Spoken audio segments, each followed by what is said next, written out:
Arestado sa Cebu ang babaeng sangkot umano sa child pornography. Pero bukod sa malalaswang video, sinasaktan at tinotorture pa umano ng suspect ang mga biktima. Nakatutok si Victoria Tula. Panay ang takip na mukha ng 23 taong gulang na si Lizelle Margallo nang iharap siya sa media matapos arestuhin sa Malapascua Island sa Cebu. 16 ang arrest warrant laban sa kanya sa Cagayan de Oro City dahil sa qualified trafficking, violence against children at iba pang kaso.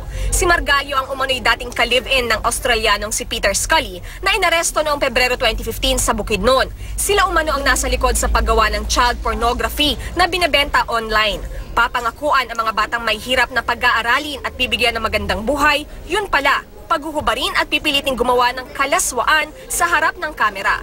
Itinatali pa raw ang mga musmos, binubusalan at pinapaso.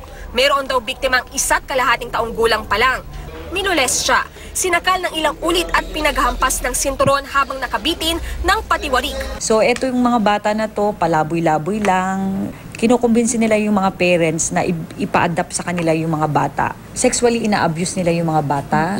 Sinasaktan nila while videotaping, recording yung pang-aabuso sa bata.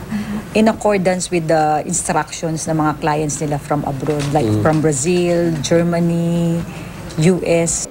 Nakakulong si Scully sa Cagayan de Oro City. Doon din dadalhin si Margallo para harapin ang mga kaso laban sa kanya. Tumanggi siyang magbigay ng pahayag. Victoria Tulad, Nakatutok, 24 Oras.